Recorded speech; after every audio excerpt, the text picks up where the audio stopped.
Zander, thank you for hosting us this afternoon. We are dirty and sweaty. We've been filming the whole day.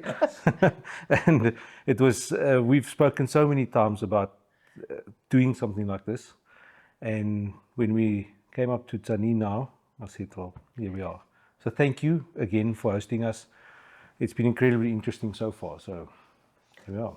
Yeah, I'm very happy that it's been interesting because we haven't spent that much time yet. So I wish I could keep you busy for a whole day. I think you would enjoy it. But yeah, it's fun. I'm glad you find it interesting. I think just for people who don't know, would you please introduce yourself? Just tell us who you are and where we are, and please start. Thank you. So my name obviously Zander Ernst.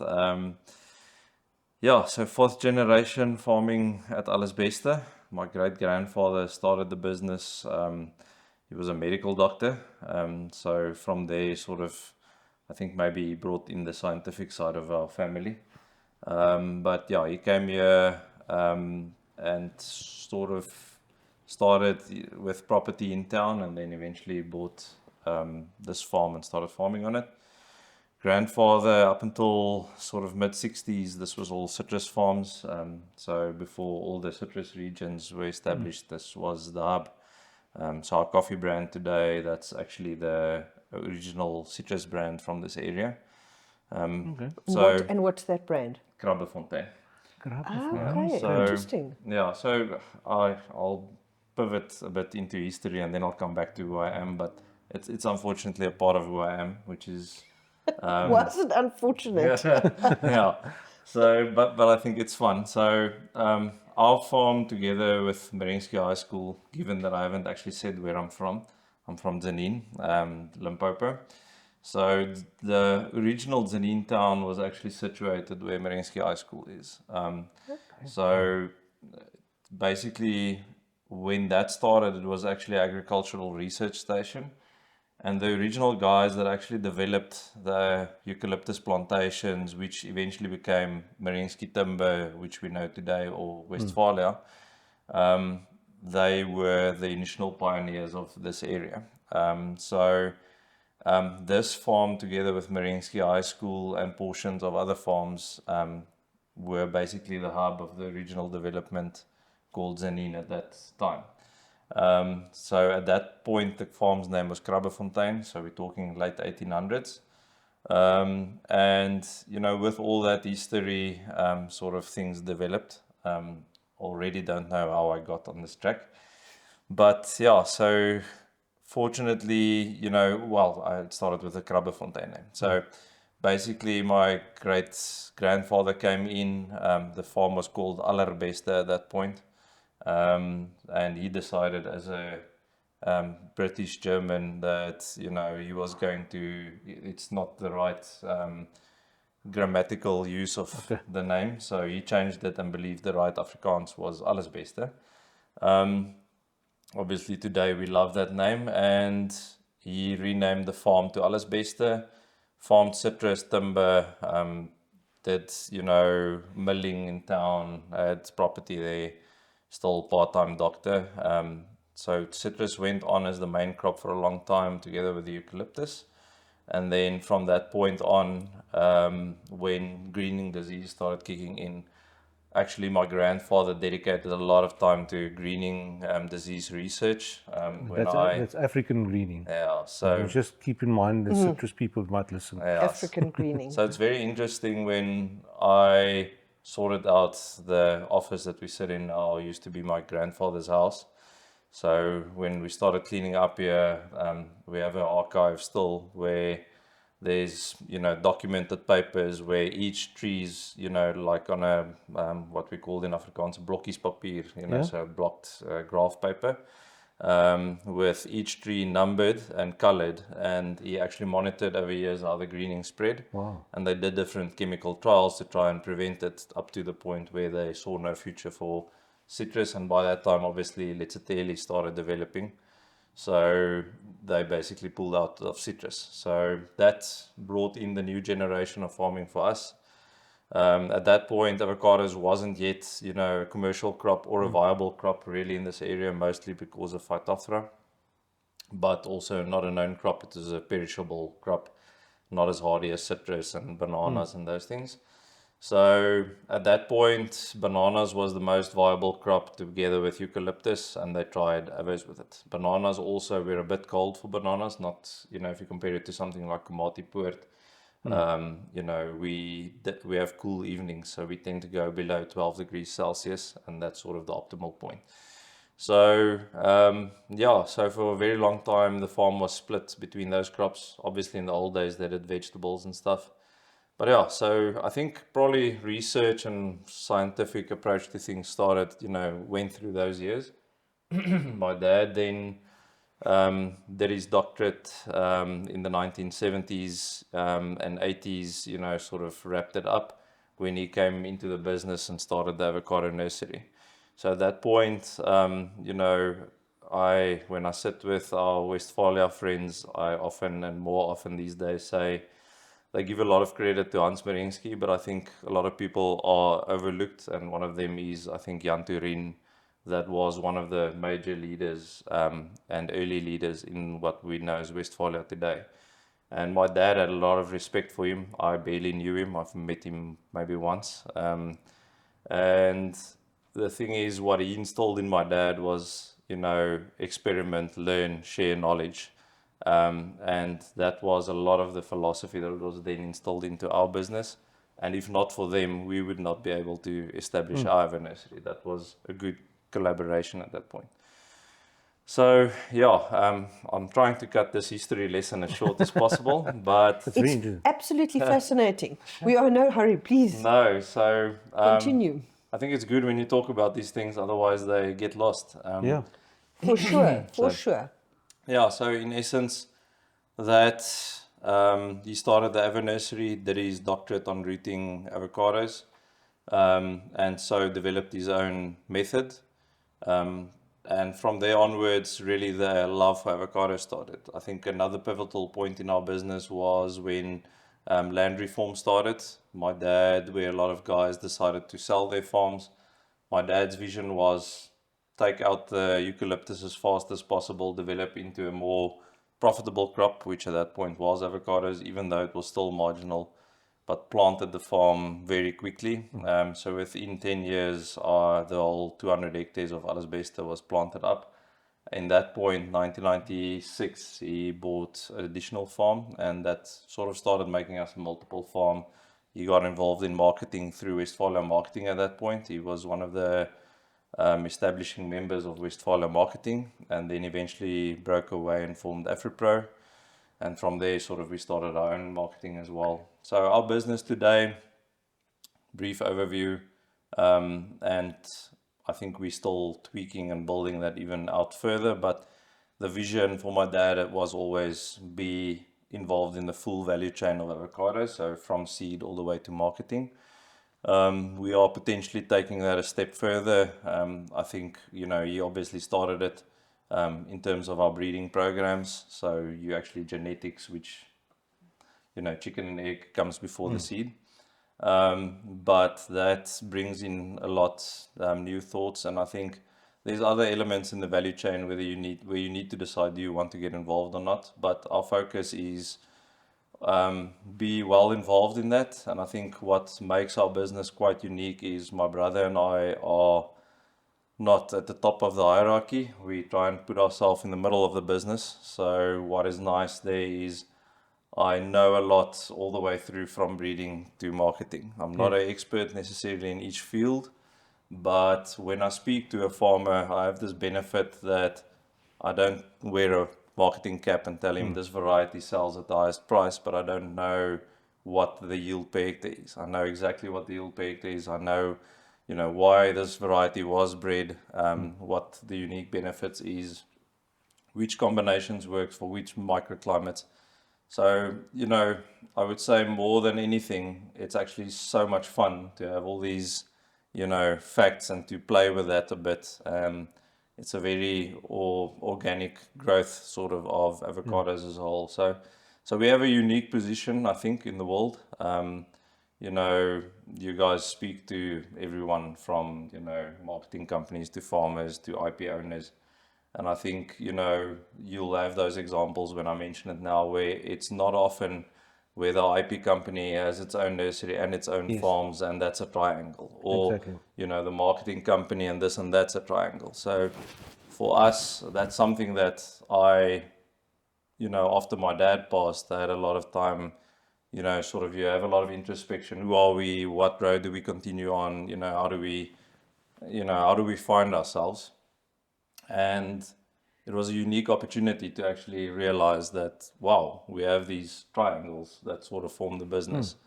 And the one feeds the other and the other one supports the other, so sometimes it's very challenging, but yeah, it's unique and we love it and we're very passionate about it.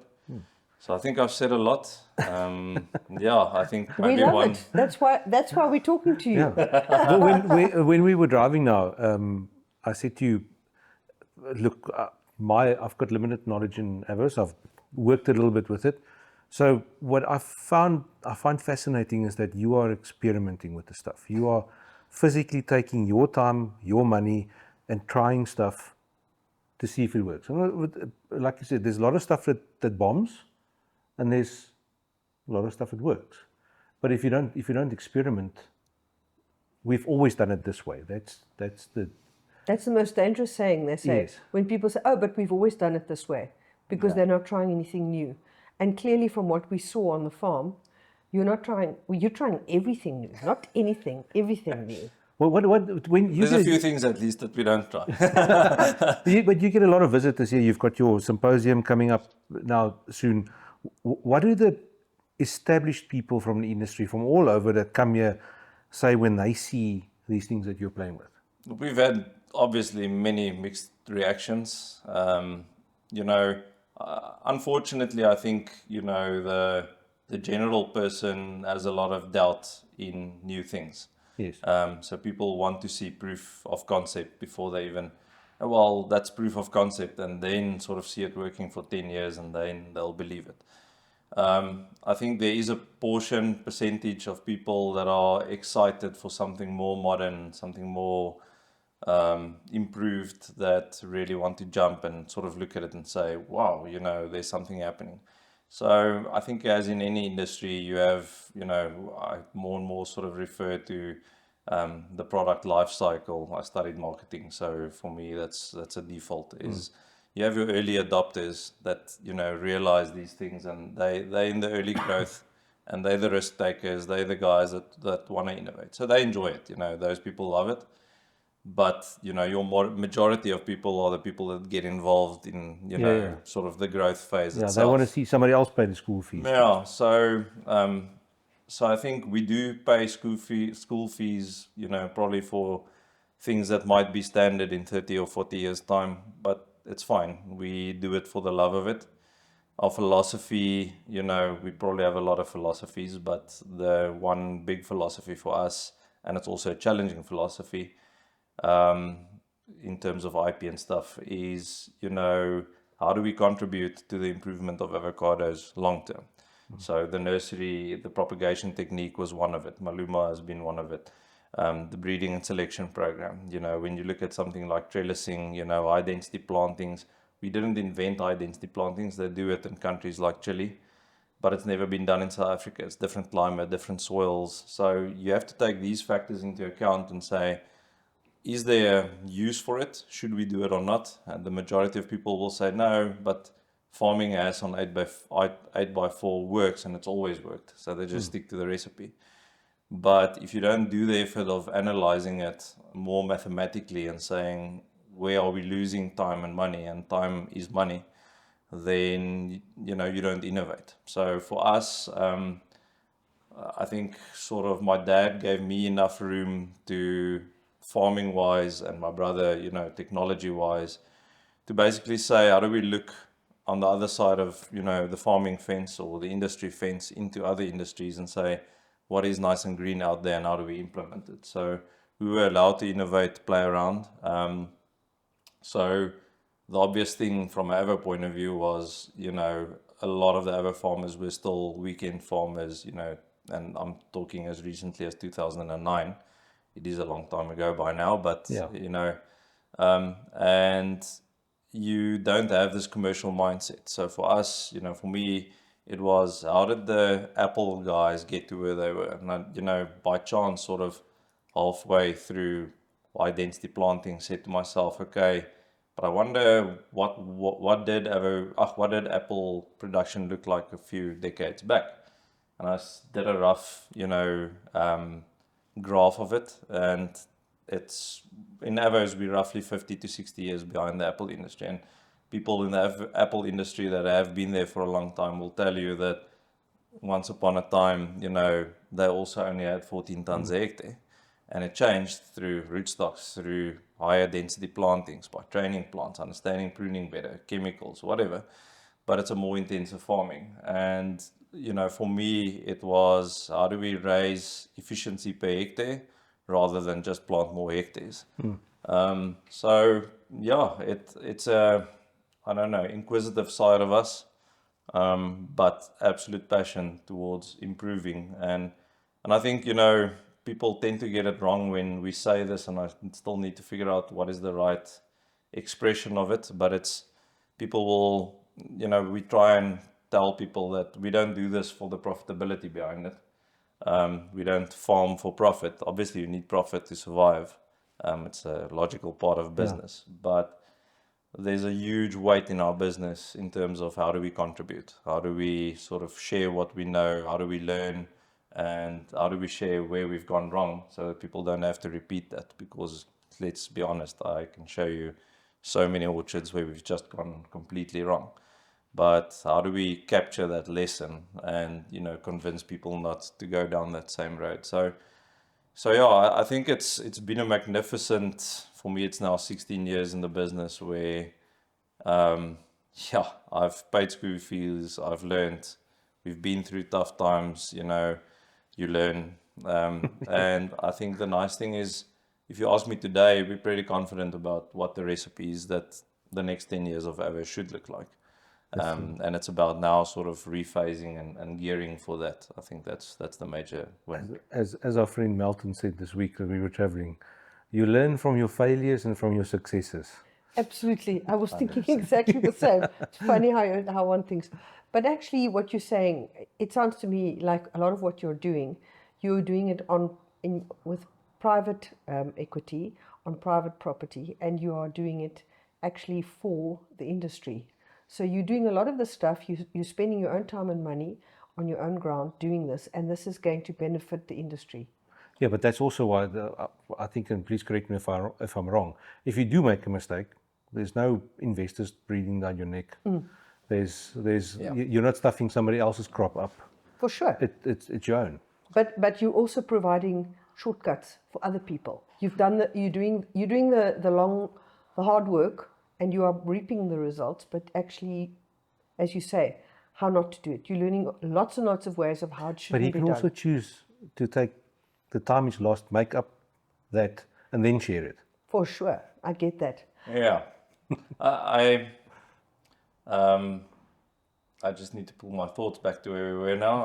Okay, a bit of ADHD, but in essence, it's 100% true. The first thing that I want to point to is, I don't think it's about being heroes for industry. I think it's a lot of these things are not, I would say it's not even questions in industry. I think there might be a lot of people out there within the Avo industry that might even think that we're pretty foolish for farming the way that we are, because why the hell do it? You're sort of stupid. But I think it's because we have, let's call it the triangle or the closed loop system, where there's a bit of benefit if you play around. So yeah, I think the value in the end is, yes, sharing it. Our vision is not holding on to it. A lot of people do come in here, especially nursery clients, people coming from other industries will typically say to us, why do you share all this IP, And we're like, well, our competition is not South African avocado growers, it's the Peruvians. So, and I can even share my knowledge with them, it's fine, because they farm in a whole different climate. But also you are already 10 or 15 years ahead. So for them to even adopt it now, or even better that IP, it's going to take them another 15 years. And then you are another 15 ahead. The thing is, exactly, so I'll use the trellising as an example. I'm not even trying to convince growers to do trellising, but I'm trying to learn them or teach them other lessons that we have learned from that so that they don't make those mistakes. But it's more about raising farm efficiency than anything else. But again, we're not heroes here. You know, we've really made expensive mistakes. But it's been worth our while, sort of learning that. And I think, again, it's about now when we make decisions. And a lot of this is data driven. A lot of growers a lot of people in industry and other industries won't necessarily realize how much data we have behind all of this. So this is also not blindly liking the way a trellis orchard looks. It's data. It's really data driven. So for us, those decisions need to be made wisely. And that's why we don't sort of look at high density orchard and say that's nice and then go on. Because when that happened, we realized the data showing that we're not doing what we need to do. And then you keep on fine tuning. And I think that brings you to the next point. So sharing the information is not a problem. And that also makes it theoretically lower risk for growers to do something like trellising than they think, because we'll be happy to share our knowledge. But it will eventually come. And I think, again, we might just be crazy early adopters, but industries need people like that, we believe, and play around with the things no one else is playing around. But only, we can learn so much from other people in industry. So that's why I'm saying we're not heroes. There's so many fields where we are learning from other people. I'm not an expert on so many levels. I will never act like I'm one. So I think the enjoyment that we get out of it and why we share is the moment you share, people share back. They open up. And that's when we learn as well. And then we go back to the drawing board, reinvent or learn or position or whatever. So sharing in that sense is very powerful. There's a book that I'm still trying to work my way through, and I have a hunch. Now I need to remember the guys, but now I have it. I have a hunch that you'll know exactly what I'm talking about, but the book's called Diary of a CEO. Oh, yeah. Yes. Stephen Bartlett. Yes. And Watch him regularly. yeah, Really enjoy his so show. I've picked that up in your podcasts. Ask me later how. But I really, he had one point in his book. It's actually a chapter I just read recently, so I'm still working my way through it. But it's really about outfail your competition. And I was like, that's tough and it's expensive. But it is, because you just learn and you build forward. But yeah, there was something else I want to say about something you raised. But yeah, I'll maybe remember as we carry on. I have a question for you. And we're quite deep into this, and it's probably one of the first things people ask you. Tell us the Maluma story. Yeah, the Maluma story is probably less romantic than people, want it to be. We just want to hear the real story.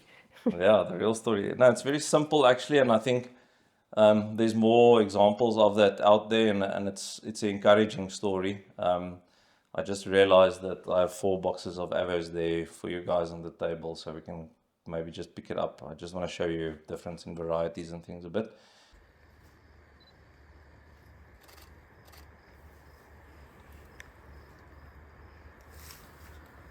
Let's have a look at that. Would you need something like that for your marketing purposes? Come and look on our stock site. They'll be there soon. So the Maluma story, in short, is I'm going to lie about the dates now, but more or less I would say 93 to 1998, thereabouts. My dad, well, it was pre-98, let's say 93, 94. My dad realized that IP will become an important stronghold for nurseries. Not a stronghold, but you need it as leverage as a nursery. Because obviously within the South African context, Westphalia was, the popular nursery for international IP companies to go to and say, I have this variety, do you want to commercialize it? So perhaps a bit reactive, but thank goodness he realized that it's necessary. So what he did was started, a bit of a breeding and selection program. And although we all love to breed varieties, and I can confirm this with discussions with University of California, that most of the best varieties and rootstocks out there were chance selections and not bred varieties. So that's why I said it's less romantic. And because But maybe it's more takes so romantic. long. It takes very long. It's 12 years before you can even think, oh, this thing can. Yeah. It's got legs to go the distance. No, and recent conversations again, I will tell you that avocado growers are probably more resistant than most other crops in terms of introducing new varieties compared to citrus, table grapes, blueberries, name them. I think we're more conservative. But yeah, in short, he did that. So part of that is just going out and about and seeing what strange cultivars. So people that don't know, avocados are what they call heterozygotic. So it means that, every seed that you plant genetically is a very, very low percentage of whatever you planted. So people at home will typically take a Is it because seed. they cross-pollinated? Yeah. So in the end, but also the DNA structure in the end. So what you find is that if you plant avo seed at home, won't get a ash tree. It will be something completely different. And sometimes these trees don't even flower. So genetically, it's so diverse. So the easiest way to breed avocados is plant 1,000 seeds and you have 1,000 new varieties that you can select from. The benefit is, since the early 1900s, most colonial countries had avo seeds being spread around. And those seeds were planted in someone's garden, or someone's kid did put an avo in a glass with toothpicks in, and that was planted in a garden. So Abraham, the nursery manager at that point, was tasked to try and collect varieties and rootstocks. And as word spreads, people find things, they hear, you're looking out for varieties, they let you know something's around, can you have a look at this, whatever. So we collected a few things globally like that. And with a bit of fortune, there was a grower, Dewald in Limpopo, that already started propagating himself Maluma trees. And it was a chance selection that he found in one of his orchards. So in our orchards, for example, where a seed, comes up, you also have new varieties. So, and you are actively still, if you've got a Afrikaanse opslaanboom, do you plant them out in the nursery and watch it?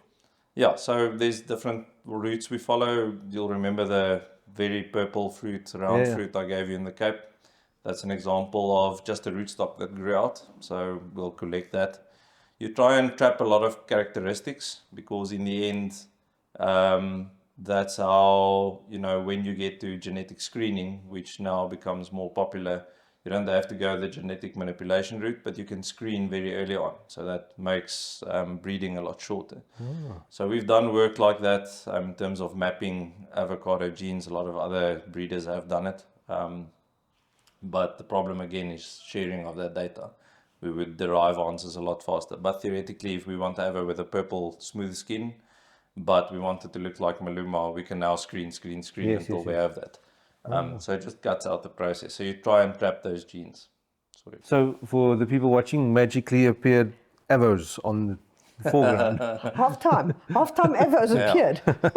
No, so I'll quickly wrap up the Maluma story. So a grower came along, Kwesi Elof, that asked my dad, whether we can propagate some for him.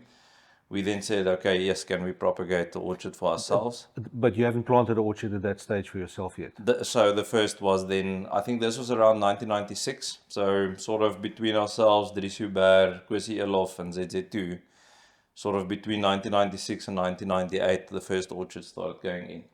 So by 2004, we were happy with the data, started doing our first exports, and then the variety was registered. So at that point, obviously, genetics has it's very romantic and nice to get in all the royalty money, but it's an expensive route to get there. Registrations, support, all that. And Dries basically said, he's not interested in all of that. So it basically was handed over to us, to manage it. It would be interesting to do a, checks and balance on where we are cost versus, income, but we were quite fortunate that Maluma is very popular. There's about, I'll have to fact check, more recent figures, but until 2020, end of 2024, there was already 3,300 hectares of Maluma planted globally. Wow. So I don't have the facts on all the varieties out there. In Mexico, for example, there's a lot of common planted. But if you compare to what we know in South Africa and what's come from South Africa, it's by far the biggest variety. But it's a very small percentage. It's not even 1% of the avocado market globally. So, But what is special about Maluma? What yeah, I was is going to ask Maluma? because we've got Fjorte and Pinkerton, which is greenskins, and then you've got Haas, which is the dark purple. These ones that we know. Yeah, those are the ones that Mrs. Jones will know in the shop. Yeah. This looks like Haas. Yeah. So, But there's also a trick in there. Okay. We'll get to that. Yeah. So what is special about Maluma? Yeah. So Because if we go into a food lovers market or whatever, they are not labeled Maluma, or those that know will know this might be a Pinkerton or this is definitely Haas Avo. Is there a way that you can tell them apart? There are ways to tell them apart. So my marketing brain, we did a lot of promos for Maluma. For a long time, even though we knew the avocado market probably wasn't ready for it, we did a lot of promo and branding behind Maluma. I think if COVID didn't happen, we would have been sort of further, down the road. That derailed a lot because sort of between the 2021-22 season, and not just COVID, sorry, the Ukrainian war, the effects that had on our market, everything with a niche sort of just went down. All IP varieties, I think not just in avos, had a bit of a hit because prices on most commodities were so low that you didn't want to pay the niche, the wholesale was just so cheap. So I don't want to get stuck in it. There's differences. So there are markets where you'll still see Maluma printed on the label. At sort of the end, sort of when COVID started, we did quite a big promo with Woolworths as well. Saw your branding, saw it. Yeah. It was very effective. No, thanks. So we do still, there's still a big motivation, I think, for us to keep on going with it. I would say it's more, toned down than it used to be. But I think Maluma still has a good name out there. There's challenges with it, of course, but that's where we believe the future of the brand lies, is to distinguish, really good quality Maluma from those that are struggling. And it is a cold chain management thing, no doubt. But we believe we have a good protocol for that. So, I've actually heard somebody, I was somewhere, it might have been in Zimbabwe, and we spoke about the difference, and somebody said no, they don't like Maluma because there's there's an issue with cold storage. Yeah. So you need to be very diligent. I'll touch on that now. So basically, when you get to what are the major benefits, we think and we believe there's very few varieties in the world that come along that are not just bred for the consumer or not just bred for better production.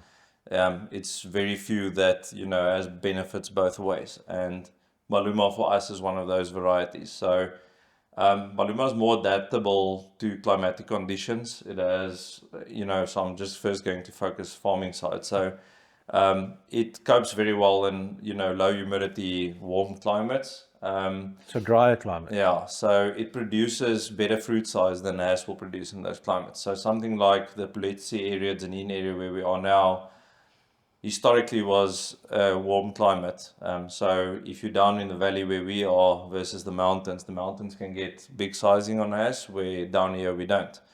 Now you have, Muketsi producing that's even warmer than here, there's even plantings of avos up in Waipi. So, these marginal climates, you get different results. You have the same now, places like Robertson in the Cape. There's Yes, avos people down are there. people are planting in the Western So Cape. there's warm climates, and yes, you have pockets where, so again, coming back to what we love to share with growers is let them understand their own farm microclimate. So we believe by putting the right variety in the right pocket, you get the best results. So Maluma is more flexible, but it performs excellent in these warmer climates. It's typically where you're a bit earlier because they flower earlier, the warmer climates, your oil and maturity is a lot faster. So you harvest earlier. So you have bigger size fruit on the popular sizes, so count 12 to 18, which makes 14 to 18, that makes sort of the better money, with your fringes being the 12s and 20.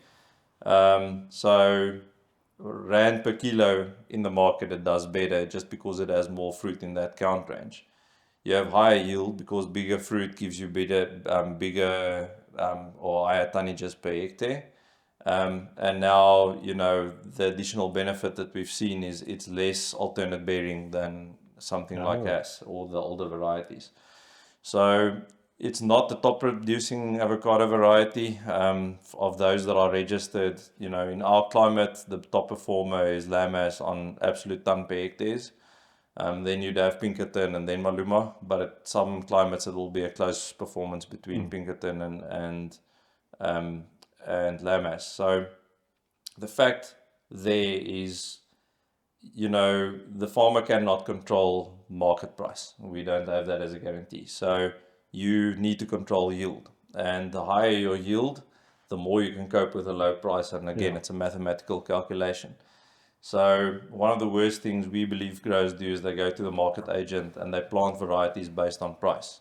Yeah. But if it gives you 5 to 10 tons a hectare versus something that gives you 20 to 35, it's a whole different calculation. So Pinkerton, for example, is not at all a popular variety because marketers push back. But at 6 rand a kilo, that's more profitable than as at 8 or 9, tons a hectare.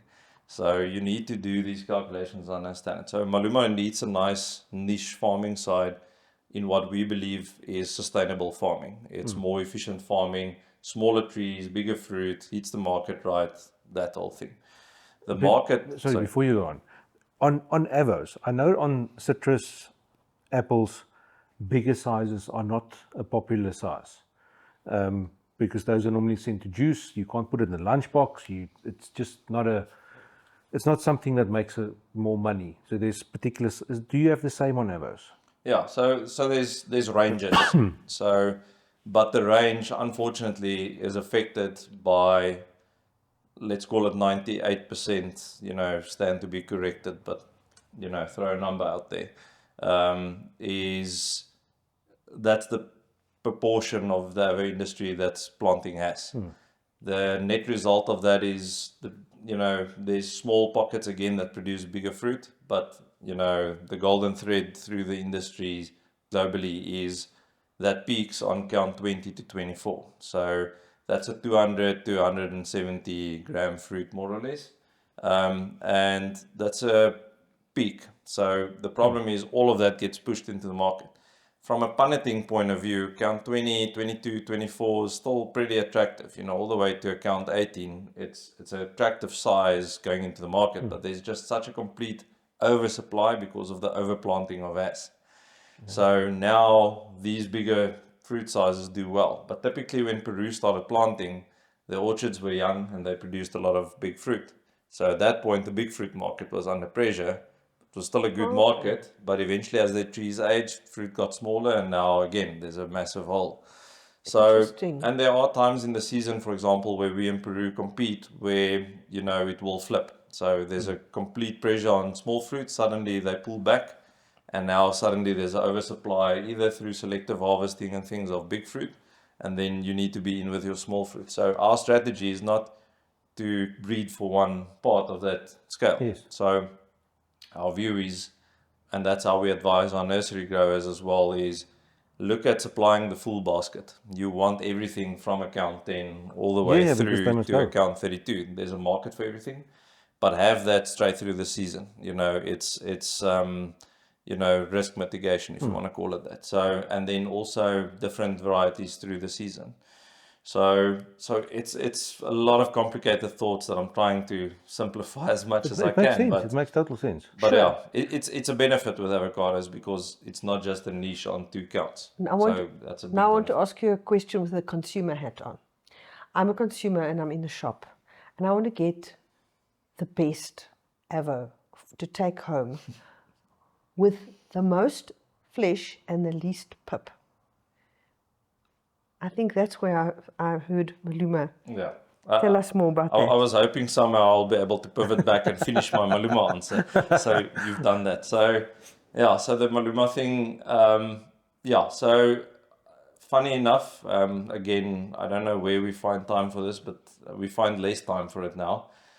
But basically in that time we did a lot of promo. We actually took all the varieties, all the commercial varieties, because we were convinced Maluma has the lowest seed to flesh ratio, what we call it. And can I interrupt you for 1 second? You can actually say publicly a Haas Avo or Pinkerton is not a good variety because it's open variety. It's not registered to a specific IP. So you can actually say mine is better. Yeah, but sometimes I'll be gutsy enough to say it on registered stuff as well, but not today. No, Not today. I'm just asking because I can see where it's going. No, but again, don't get me wrong. I still plant as orchards. There's a case and a plot and a microclimate for everything. Yes. But it's understanding that, which is critical. That's where I believe the importance of it lies. But yeah, so we did a lot of research, seed to flesh ratio. Interestingly, Pinkerton sort of is there with Maluma. But in terms of sort of where we are, dark skin varieties, Hass types, whatever you want to call it, Maluma definitely outperforms Hass and most of the other Hass types out there. Not most of them, all of them. So it was something that, funny enough, was part of our breeding program. So all these varieties, if you cut them, you'll find pretty much the same thing. There are ones with big stones, but then they need a complete different, benefit. So so consumer side, our view with Maluma. So funny thing, its worst enemy is its biggest advantage. It ripens very fast. The biggest benefit is it makes ripening very uniform for the ripeners. So you have uniform quality going out to the supermarkets. And once stored well after ripening, the longest we've stored ripened fruit of Maluma. So triggered fruit just sort of starting to turn soft. Longest we've stored it is 50 days. So you cut it open and it's clean inside. So why I'm starting there and pulling you back is that cuts down a massive wastage for the housewife. I was corrected a few years back that I should not speak about housewives. So the person that could not be the house consumes the Avo. So the house husbands also exist. So sorry for that.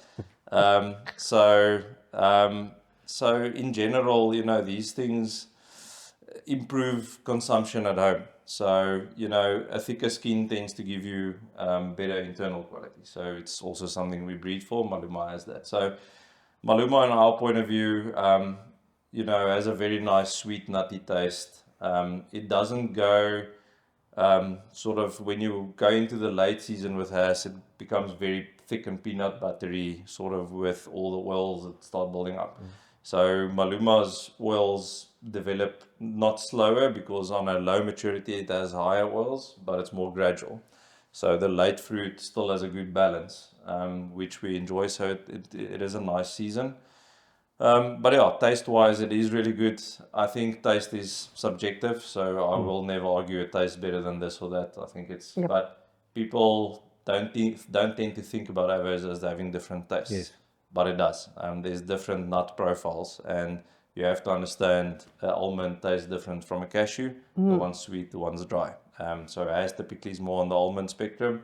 Maluma's more on the cashew sweet nut spectrum. Okay. Oh. So these are just funny facts.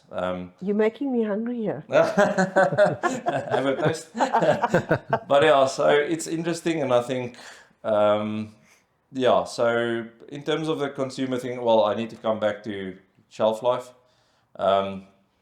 So again, if a farmer plants blueberries, strawberries today, woody table grapes, would you take your time and get it through the pack line, or would you do that as quickly as possible and get it down to temperature? Quick as possible. So always. The thing with avos is it's for very long been very hardy and allowed us to do that. And the Cape Town port was efficient, so we could get fruit to Europe. When I started, on the farm in 2009, average shipping times were somewhere between 21 days and 27 days. Last year, the average shipping time was 35 days, and we had ships, traveling 54 days from pack house Sure. So we had consignments running from pack house to not end consumer to just the ripening room or arrival in Rotterdam. 35 days, the longest we went was 54. So in all honesty, even a hash fruit that goes very diligently through the pack line as quickly as possible into cold storage, managed diligently, produces better quality on the other side. For you to have the best price on the other side, you need quality. Yes. So yes, there's argument to be made that, you know, Maluma does not ship as well as Hass. But you know, sadly enough, I will tell you this season we've, you know, had our fair share of Hass problems, and we have had only with one Maluma container issues, and our farm is basically on a 50-50 ratio Hass and Maluma. So it's not that the one is more exposed than the other. So cold chain management should be the discussion, not how subjective Maluma is to it. So It's always cold chain management. Even in grapes, Yeah. blueberries, it's Yeah. we get to these places and we see this, and I always say to people, well, actually I'm just a photographer, but you can see where the problems are going to come in. Yeah. I think the essence is, you know, I'll plead it on camera, is I'm pleading to growers in all industries, you know, really work hard on maintaining a good cold chain and good, you know, protocols from orchard, because we have consignment. It's the worst part of farming in South Africa is everything's on consignment. So you have to wait your 12 weeks or 10 weeks, you know, to get your price. The only thing that secures that is good quality, and whether you farm whatever variety or whichever crop, good cold chain management, good logistics management, you know, it's a security. And so we see it as security. And the benefit with Maluma that we've seen is if you do that correctly, you know, some of those 54-week shipments was Maluma, and they were perfect arrivals where we had no issues because they were just managed correctly. And that is a crazy, you know, thought to think that people are saying this is the worst variety for cold chain, but, you know, on the other end, we have this proof. So there's also funny things, you know, Maluma, we've done shipments, cold sterry trials with it, but on these 54 shipments, we went down all the way to 1 degree Celsius. If you tell, you know, people in the avo industry that have been involved for 20, 30 years that you can take an avo down to 1 degree Celsius, they'll say, no way. A question on that. That didn't go from ambient down to 1. It No, went step downs. Yeah, 100%. that is the main thing. Yeah. So in theory, you know, it's as simple as just realizing for every few days it spends in the pack house or delays in port or on shipment, you should take the temperature down in time. So inevitably how you long can't was get it? stuck on How 4 long did you degrees. have it at 1 degree? I think it was about 7 days. I don't have the facts, but I would say 5 to 7 days at least, you know. So Incredible. But thanks for sharing the story about Maluma with us, because it's yes, maybe it's not that romantic and all, but it's still pretty special. Yeah. And I'm going to use that wonderful new buzzword that people talk about, pivot. We're going to do a rapid pivot. I'm going to ask you about coffee. Yeah, I was going to go there, but you know, before we head to the coffee, I have to just point those things. Okay, tell us about the that. technical stuff of this is so fascinating to me. I know, but you can go down a wormhole and we'll be here for 2 yes. hours. But tell us about what we have in front Yeah, of us. so this will be very quick, but I just want you to have some thought on it. So Yeah. this is 4 different varieties. I almost want to say to you, pick, you know, which one is Hass and decide. But in essence, a few unique things here. So there is Hass here. Okay, so we've got to pick which one we think is Hass. yeah, Okay, I'll go. You're sitting close to Dewald. You can do the selections. Looking at this and from what I've seen, I would say this is Hass. Shape-wise, I would say that too. you're the perfect consumer. You know there's difference in other varieties. Okay. So that is Hass. Okay. So they did a very good job at selecting the biggest fruit there. You'll see there's some small fruit in there.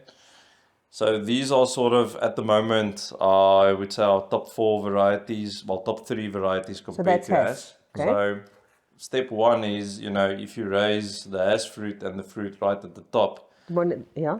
so you'll see how, you know, except for the size, you'll say that's a very good copy of Hass. It just has a rougher skin. Yes. Shape-wise, it's the same. it looks like it was as. You'll see one of the other fruit in the boxes are a lot smoother, so that'll look more like as. So this is actually a green skin variety. This one? Yeah, and Wow. it was bred from hass seed. So it just shows you that from hass seed you can get green skin fruit. So this will stay green. Yeah, so it Oh, wow. stays green, and it's a late season variety. So a lot of people will know the Ryan variety. Ryan. Yeah, Okay. and this basically is a replacement for the Ryan window. So it's a late green skin variety. Looks exactly, well, not exactly, but I would say 90% the hass look, shape, and Because if you Google a photo of avocado, they're not black. They're green. yeah. And a lot of time it's Vierto or Pinkerton or something. Exactly. Yeah, Yeah, but even if you see a photo of hass on the internet, it will have a green skin. yeah, So it's an unripe avo. Yeah. If it's hass. yeah. But this will have That keep one that will look, stay but it will green. stay green. Wow. So there's still a market for green skins out there. A lot of people will Yes. deny it. and but does there it is. does it have the same durability as hass? Yeah. So this, once we reach registration, this thing has been, ripened on tabletop Okay, so this and one. cold rooms So and this everything. one is still unregistered. It's Yeah. still. It's Yeah, still. so that's basically Okay. going out on testing agreements to growers. So yeah, I don't want to get all hooked up, otherwise yeah. we don't get No, the that's coffee. fine. Next one. So the next one is quite interesting. It's now too big to be commercial, but we based on its commercial value, we decided that we should propagate more plants of it. So again, looks a lot like hass, similar shape, but the fruit's a lot bigger. So this is a typical example where it worked well in low climates, low altitudes. Took it to a high altitude farm because it's a late season hass. Planted at high altitude to extend season, and the moment we took it up there, the fruit size went up. Oh wow. So again, perfect variety, but now we know it's not a high altitude variety. It needs to go down lower altitude. Because it gets too big. But I mean, it's a perfectly looking fruit. Sure. So somebody that wants to plant to supply bigger fruit, would that predominantly go towards processing? Do you have more fruit to be processed? There's markets and markets. So the municipal markets, for example, South Africa do well with bigger sizes. Because the hawkers might like it. There are supermarkets, the more private supermarkets. A lot of older people prefer bigger fruit, where people that have a bit more influence, will go for the smaller stuff because it's just me and my little salad. Where, people are used to buying these old we're big 5 people avocados. in the house. Exactly. So the unfortunate thing is supermarkets eat up all the small fruit. So, and the perfect sizes. Literally eat it up. So And that's the fourth one you've got there. Yes. yeah, so this one you'll see looks a bit different, shapes is a bit different. So the funny story is the one you're holding now and the previous one were two varieties that we said were very similar to Maluma in shape and size. And for us to get a 12-month brand running, these were perfect replacements for okay. Maluma. Now, the funny thing is, over time, we've realized that they probably have more, to benefit than just that. But the craziest thing about that variety, we spoke about chance seedlings. So this variety was not bred. And it was, again, a rootstock that grew out in one of our variety orchards. This variety, my dad always... So this never had involvement with hass at all, Nothing, no. but yet it's got a hass skin. Yeah, it's a West Indian rootstock that grew out. Does it stay green? Yeah, oh no, sorry, that's hass stock, sorry. Okay, so it turns purple. Yeah. So this variety, my dad, had in his kitchen. The original tree was on the farm that he stayed. And he ate, it was his fruit that he had during, his December and January, period. That's when he ate it. Yeah. And, at some point he one day said to me, it's such a pity this thing doesn't crop better because it's such a nice fruit to eat and it gets no anthracnose at all. And, said, well, it's interesting, but I like the variety. It's nice. So just based on seasonality, that was also more or less the time that everyone started developing in the Western Cape. And we said, well, maybe we should propagate top work a hectare or two and see what it does. It's nice leverage for us because then we have out of season fruit, with a farm stall and a bit of supply locally. It's nice to supply that. So even though it might not be a commercial variety, it will have commercial value for us. So we top worked it. At that point, our rough estimate would have been the tree maybe crops 2 to 5 tons a hectare. So I top worked. That orchard is now 7 years old. And in the last 3 years, I can now confidently say this is a high producing variety. Produces, on the low end, your sort of 12 to 14 tons a hectare. The highest single tree yield that we've seen on that variety was 38 tons. Wow. So, again, And how old is that tree? That's now 7 years. So now you're in a position where, weirdly enough, the next dimension of breeding comes in, where sometimes when you start commercially propagating and managing a tree, it reacts different than in your genetics block.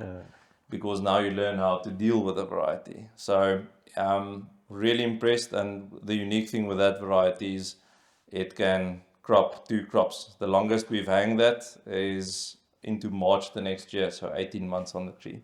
Oh, wow. It's ridiculous. So the seed Incredible. starts developing. But anyway. So you can have your pack houses run for 12 months a year, almost. Yeah. So strategically, it's a massive benefit. And again, market resilience or production resilience, sustainability. Yeah, because if you look at like grape farmers, they've got a pack house which is used 3 months of the year, maybe 4 months, and then you've got to swipe off the dust and whatever. If you can have that thing run, I would say it's effectively less a motivation of pack house efficiency and more to do with we need to avoid Peru. And yes, that might not be an export fruit to Europe. Funny enough, its season basically allows for it to be exported from July all the way through, I would say, probably safely to December. December is not good for exports. The niche would be sort of August to October for exports. But we sold that variety on the local market. It achieved better prices than any of our export fruit, even from as early as week 7. Incredible. So it's massive. Yeah. Can I just need you, Zander's Mike's little green light is flashing. Is that okay? it's recording there. This thing died. So, but is it all? It's all good. Yeah, it's recording. Okay. I realized something that I wanted to say earlier about the varieties. And Okay. So, something important, but I lost it again now, and I'm just worried I'll not get to it. But it was actually a very interesting fact. No, we'll get it. Markets, export, locals. So something with the seasonality or whatever. something again from a consumer perspective, it's actually quite funny. My parents had an old friend that used to say, "Look, I'm old. I don't know if I'm going to make it. I don't even buy green avos because I don't know if they're going to ripen before I pass away." So that thing about avos ripening at home, it's always such a difficult thing for consumers. You buy them and you're hoping they're going to ripen, but then they don't, and or then you forget, and then you cut them open and it's too late. So if you've got an avo that ripens very consistently and very uniformly, I think that is a massive benefit.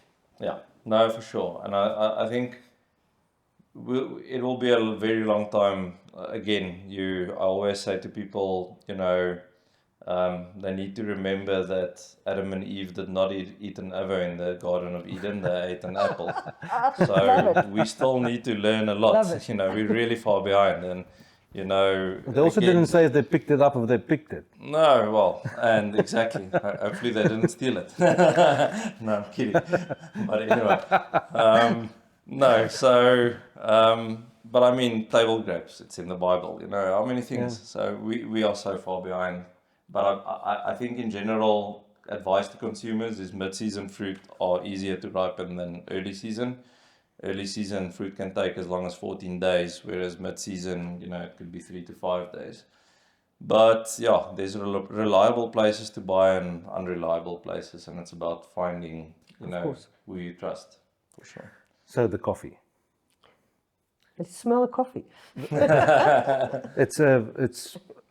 And I kind of figure it's because you like dabbling in these things. That how did coffee come across your way? Yeah. It's a fun story again. So, I told you earlier in the history lesson that Tzaneen is everything grows here, but it's not suitable for every crop. So we realized that we were doing quite a lot of avo developments. There's these parts of the orchards where you took out blue gums or whatever, where it was too steep. We needed, to do something with that land. The other side of it is we had no other crop, so we were quite eager just to look at what else can work. So I was sort of reading around. I had 1 hectare of Grenadilla's passion fruit at that point, so playing around, figuring out which crops, read a bit, this, that. At that point, I can't really remember which came first, but I think it was sort of first. Landbou Weekblad has these little, columns where they will feature specific commodities. At that point, it was sort of this time of the year, Brazil had their, frost, and it was a small focus on coffee price, but more to do with, the risk of climate change to coffee production, but very small, and just sort of caught my mind. And this garden where we're in, I walked one day and I saw a tree, and I was sort of interested, and it looked like a mahogany, and I sort of, this is an interesting tree, I'll keep it. And a few months later, I got back to it, and I saw it had fruit on it, cherries, whatever. And I was like, yes, this is interesting. It's really weird, at that time you couldn't take your phone and see what it was, and I wasn't keen on taking a book and trying to have a look, and popped the cherry open and sort of looked at it, and I was like, hey, this is coffee. It's a coffee bean. And I mean, up until that day, I never knew why coffee beans came from. So that was my initiation, So looked at the tree, then collected some beans of it. A bit later, watched a YouTube video about pan roasting and worst coffee in my life. You tried. Never again. Experimented. Worst decision. And today, if I drink, very bad instant coffees, that taste still lingers, So, so cut the story short, I realized then through reading a bit, because I was like, where did this coffee tree come from? This is really weird. And then realized, okay, well, there was a whole coffee industry in South Africa. There's still a bit of it going. No industry organization, but, maybe it's something worth trying. So we walked with that idea, I think 2016 for a year, about a friend of mine, him, Zylan McGaffin. Yeah. So we played around a bit and said, well, maybe both of us should plant a bit of coffee. We were quite keen. Coffee buzz in South Africa was going. And convinced my dad on the premise that, if it's not a commercial crop, at least we'll have 800 trees that we can make coffee for the, Where did you office. Where did you get the 800 trees? So from? Zylan sourced that. Okay. He was kind enough to find someone in Sabi that produced trees. I know there's still coffee production in that area. Yeah, so he planted 800, I planted 800, and we kept on going with it. And I think the benefit or the good thing that I did was I never planted it on land that could be utilized for avos or macs or, a high yielding crop. Because I knew even if coffee works, it would be marginal, and we had to achieve quality. But sort of around the same time, I got introduced to, one of my friends introduced me to one of his friends that knew more about coffee, that at that point worked at Tribeca. And basically, through Matt, knew that, Tzaneen is a good coffee production area. So, there was a farm, a kibbutz farm, called Alon. They planted, they had a coffee production going just below us. And I realized, if I'm planting, I'm at least higher altitude than them. And then started learning about coffee. So I'll try and keep it short. So what we do now with the coffee is, so Matt helped us to sort out the quality side of it. A lot of that is cleaning up processing.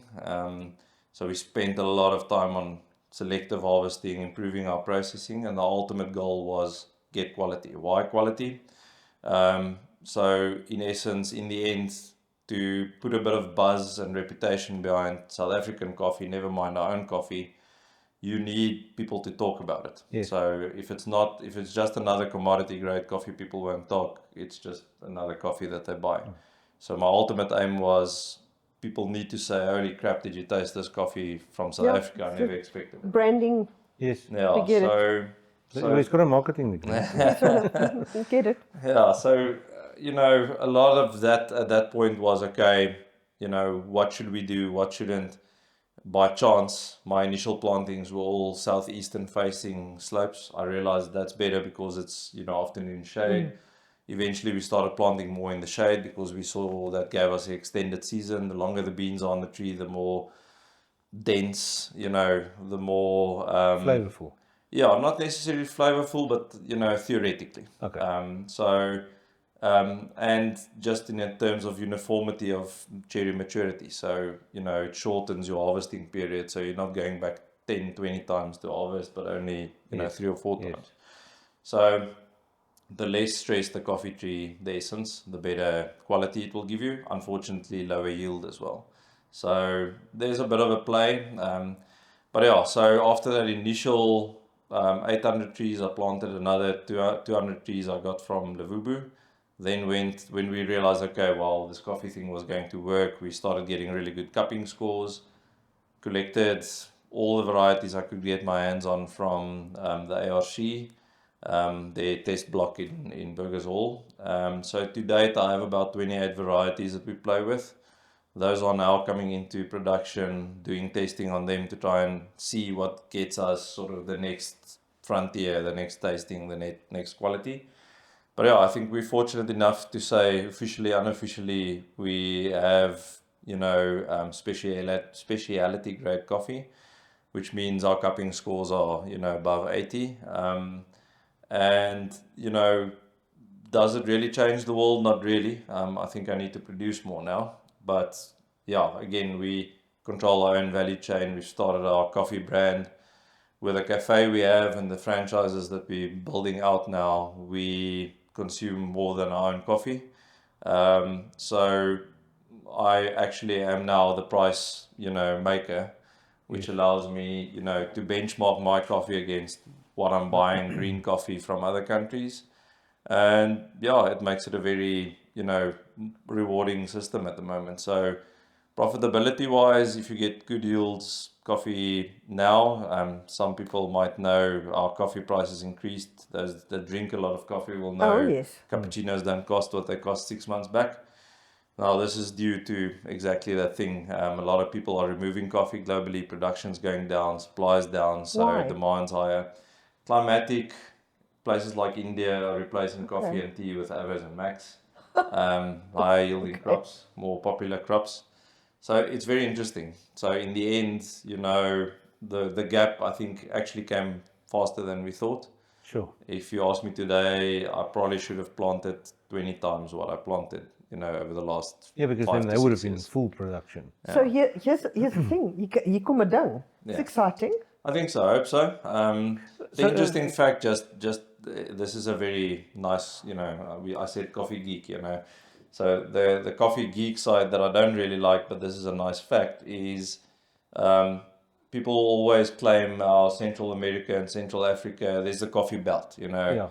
and people will quote, these micro plots and nano plots, and they are what gets the money, and it's all about altitude. You Yeah. need to be 3,000 And the meters fair above trade sea level. handpicked the Yeah, so it's all this lingo. Now, altitude is very important, and for us it was about finding those microclimates. But something that I learned later on through Dylan at Beaver Creek was I later on found in one of my coffee handbooks that I picked up is there's actually a factor for every latitude that you go south of the equator or north if you want. There's actually a ratio where you at a lower altitude have let's call it a mathematical altitude similar to a specific altitude at the equator. So our ratio is where I'm planting at 1,000 to 1,200 meters above sea level. My equivalent altitude on the equator is about 2,000 to 2,500 meters. Okay. So that puts me, in terms of the coffee bracket, on high altitude coffee. So it's really, I'm not even on the mid. I'm really So can we plant coffee in Cape at sea level then? yeah. and there are guys that experiment with it. So I mean, Beaver Creek is not high altitude, in terms of normal Yes. altitude, but in terms of equator, I think they once you go very south, you're sort of in this mid altitude bracket. So theoretically, climatically, if we find those pockets where you don't have frost, you're not overexposed to heat, you actually have similar conditions to a Colombian or a Nicaragua Fascinating. coffee. So now it's just finding that variety that suits our climate. Huh. So it's interesting. Well, we had some of your coffee earlier, and it was fabulous. Thank you, and Thank you for good that. luck. And good luck ahead. We watch with great interest. She's like, it's, Wow. just before we wrap up on that, I know people prick their interest when you talk money. You don't have to tell me what kind of income could an established coffee orchard generate per hectare Yeah. So versus something like Avos, for instance. again, so you have to think quality. Again, market prices change. It's almost like asking an grower what his ton per hectares are the true numbers, and then the Yeah, it's very like fishing. fictional numbers. Yeah. So numbers is always a difficult thing to discuss, but I'll first start it this way. When we started, we were sort of aiming at this 50,000 to 100,000 rand turnover, which would probably put us at the cost of production on a 20,000 rand profit thereabout. With the current coffee prices, there's for example, I think it's Red Berry at Vida, that is South African coffees. I won't call it a fixed price system, otherwise I'll make them look bad. But there's a good baseline price that you can probably achieve there for South African coffees, and through Beaver Creek, we are also in our grower system now more and more. But the coffee price could vary somewhere between 100 and 165 rand per kilo. But if you get that niche and you get the reputation, that could very well be 200 rand a kilo plus. Sure. So that's per kilo on dried bean or green bean output. You'll generally be somewhere between 800 to 1.2 tons per hectare. So if you do the math, you're now suddenly in macadamia territory, where you can, in a subtropical tropical climate, produce crops that could earn you 50 to let's say 100,000 rand Sure. gross profit, if you want to put it that way. So farm gate profit, or not farm gate, sorry. So orchard level profit, so without overheads. So it is significant, but I think the limiting factor will be there, to which scale are you exposed to the value chain, or in which sense do you control the value chain? And at least you're dealing with something now that's non-perishable. Yeah. So No, exactly. coming from a where you've got to get it on the ship, you've got to get it to the consumer. You've got to move fast-moving consumer goods that's perishable. It's in a whole different category to stuff which you don't sell it this week, you can sell it next week or the following week. Exactly. It's a very different ball game. Yeah, so theoretically, coffee could be stored, 6 months to a year. How well you store, that will be the deciding factor. But it's funny that you point that out. So the bananas taught us that lesson. So I said, if I go into another crop, one thing I know is it can't be a perishable. It's something that I need to be able to store. I need that leverage of playing the market when the market's mine. So, but yeah, I think at the moment, fortunately, I'm basically on my own fixed system.